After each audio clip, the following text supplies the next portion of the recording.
The shadows danced on the walls as I sat alone in my dimly lit living room. It was a stormy night, and the wind outside howled like a pack of hungry wolves. I had always enjoyed the solitude of my small, cozy home. But tonight, something felt different. It was as if the darkness itself was closing in on me. I had just settled in to watch a movie when I heard a faint, almost imperceptible creaking noise. My heart skipped a beat, and I strained my ears to listen. Silence. I dismissed it as the old house settling, a sound I had grown used to over the years. As I tried to focus on the movie, the unease continued to gnaw at me. I couldn't shake the feeling that I was being watched. I glanced around the room, my gaze landing on the antique mirror hanging on the wall. My reflection stared back at me, but there was something wrong. My reflection's eyes were wide with fear, and its mouth was open in a silent scream. I stumbled back in shock, but the mirror's reflection remained as it was, a grotesque distortion of my own image. With trembling hands, I reached out to touch the mirror, and my fingers made contact with cold, smooth glass. The reflection began to contort and twist, as if trying to escape its prison. Panic surged through me, and I turned away from the mirror, not daring to look at it again. I decided to call a friend, hoping their voice would provide some comfort. But as I dialed the number, a disembodied whisper filled the room. "No one can save you now," it hissed, sending shivers down my spine. I hung up the phone, too terrified to continue the call. The eerie occurrences didn't stop there. Lights flickered and dimmed, casting eerie shadows on the walls. I could hear faint footsteps echoing through the hallway, growing closer with each passing second. I was home alone, or so I thought, but it was becoming painfully clear that I was not alone at all. I grabbed a heavy flashlight from the coffee table, clutching it like a lifeline. The footsteps grew louder, and I could feel a presence behind me. Slowly, I turned, and my heart froze in my chest. A figure stood in the doorway, shrouded in darkness. Its eyes were pools of infinite blackness, and it grinned, revealing rows of sharp, glistening teeth. In a blind panic, I rushed to the front door, desperate to escape this nightmare. But as I fumbled with the locks, the lights in the hallway went out, plunging me into pitch darkness. I could feel the presence drawing closer, its cold breath on the back of my neck. With a final, desperate effort, I managed to unlock the door and burst outside into the storm. The rain pelted me, and the wind whipped at my face. I didn't stop running until I reached a neighbor's house, pounding on their door in a frenzied panic. As I told them what had happened, they exchanged worried glances. It seemed they knew more than they were letting on. They told me that my house had a dark history, a history of unexplained disappearances and eerie occurrences. They believed that I had awakened something malevolent that night. I never returned to that house, and the mirror with its grotesque reflection remained forever etched in my memory. To this day, I can't explain what I encountered that fateful night, but one thing is certain: I will never be home alone at night again.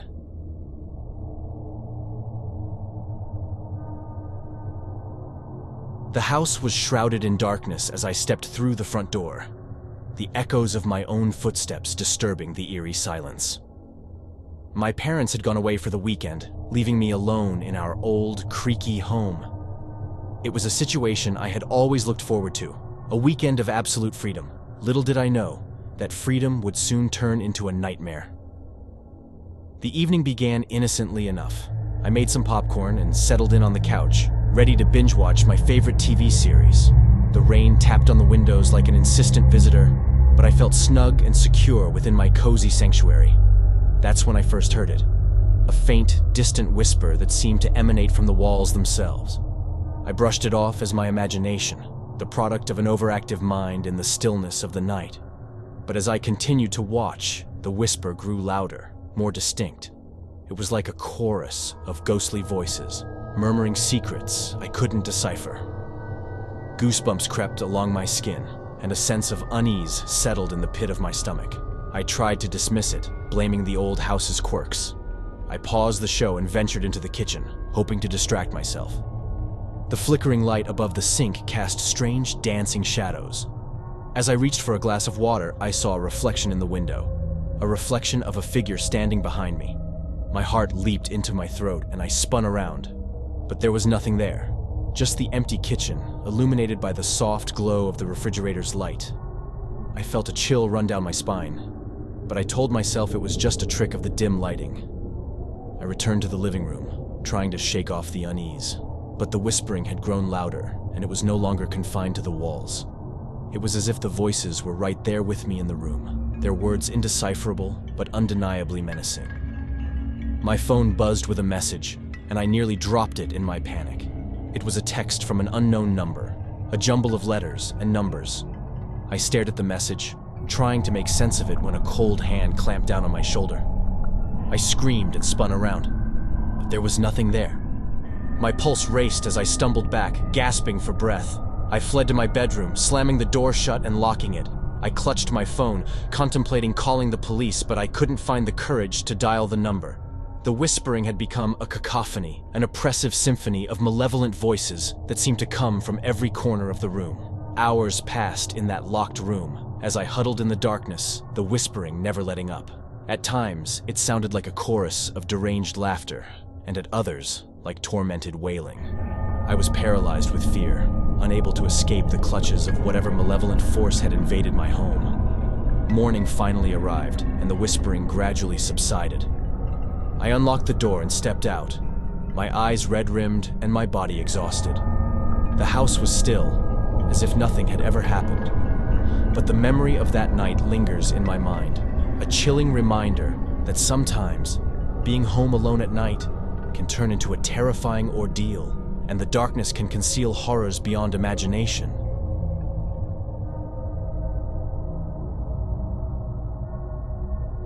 The clock struck midnight, and the solitude of my family's remote cabin deep in the woods felt heavier than ever.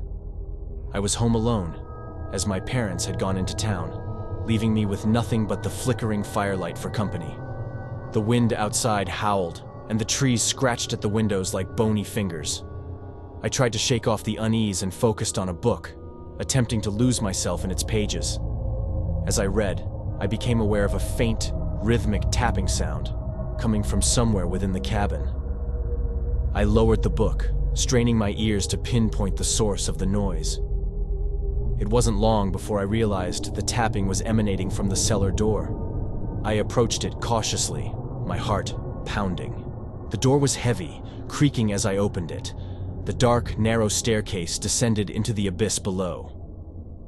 I took the flickering lantern from the nearby table and made my way down the steps, the tapping growing louder with each step. The cellar was freezing, and the air was thick with a strange, earthy smell. The lantern's feeble light barely pierced the oppressive darkness. I reached the bottom of the stairs and froze, my eyes wide with horror. The tapping was coming from a corner of the room, where an old wooden barrel lay on its side. As I inched closer, I noticed a hand protruding from a small opening in the barrel. It was tapping rhythmically, a grotesque, skeletal hand with rotting flesh clinging to the bone. Panic surged through me, and I turned to flee. But a voice whispered from the shadows, "Don't leave me here." I stumbled backward, my lantern flickering wildly, and cast my gaze around the dimly lit cellar. There, in the corners, I saw more barrels, all with hands desperately reaching out, all tapping rhythmically against the wood. I approached the nearest barrel, the one closest to the stairs, and the voice grew louder. "Please, don't leave me here. I've been trapped for so long." My trembling hands reached for the barrel's lid, and with great effort I pried it open. The stench hit me like a tidal wave, and I gagged as I saw what lay inside. A decomposing body, its flesh gray and rotting, its eye sockets empty, and a ghastly smile carved into its face. I screamed and staggered away, my mind reeling with horror. The voice grew louder, echoing through the cellar. "You can't leave! We won't let you leave!" I ran up the stairs, slamming the cellar door shut and locking it. The tapping continued, now a cacophony of desperate pleas and grotesque laughter.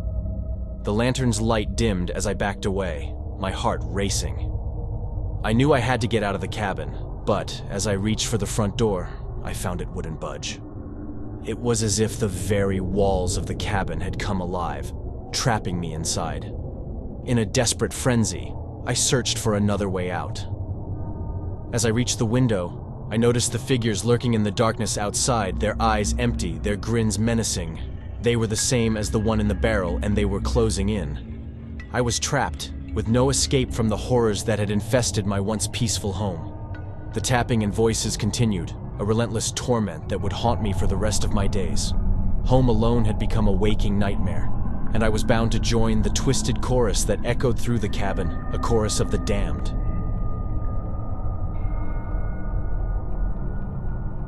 If you enjoyed the video, please make sure to smash that like button and subscribe for more scary horror stories. See you on the flip side.